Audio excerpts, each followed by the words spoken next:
Hey, this is James Glass, and I wanted to talk about the differences of Class 1 and Class 3 trailer hitches for the Honda Element. And it is a notable difference. So, all the Honda Elements across the whole span from 2003 to 2011 use the same trailer hitch. They have the same body. There were some cosmetic changes and yada yada over the years, but it was essentially the same chassis. So, any trailer hitch for a Honda Element that you buy will fit any year Honda Element. But the differences between Class 1 and Class 3 are notable.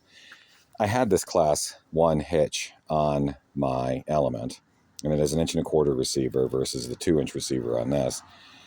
And it kind of got the job done, but it was crazy flexy up and down because it mounts in 3 locations. It has a little U-bolt that mounts through these 2 hooks, and then it mounts on the chassis on the integrated frame rails at 2 points.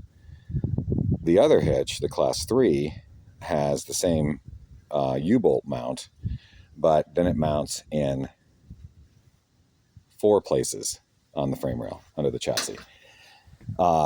So the problem was this hitch was okay for pulling, say, a little Harbor Freight trailer, but this hitch was horrible if you had a couple of bikes on a bike rack.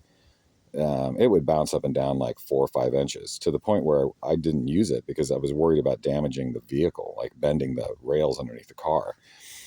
So we're not talking about a huge price difference. You can get these around $100, I think. I looked it up on Amazon. I think I paid $159 for this.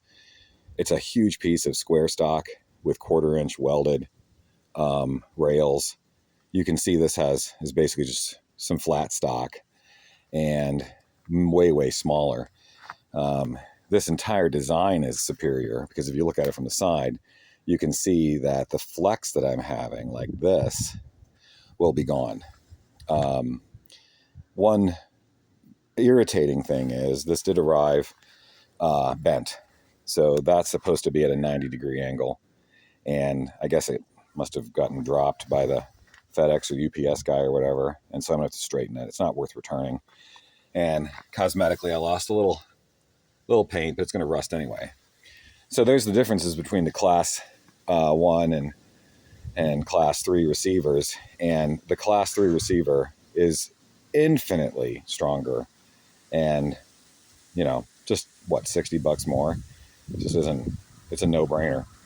And if that all wasn't enough, the differences in the hardware were substantial. I got zinc-plated garbage that came off this Class 1, and I got cadmium nuts and bolts with the Class 3. So there you go.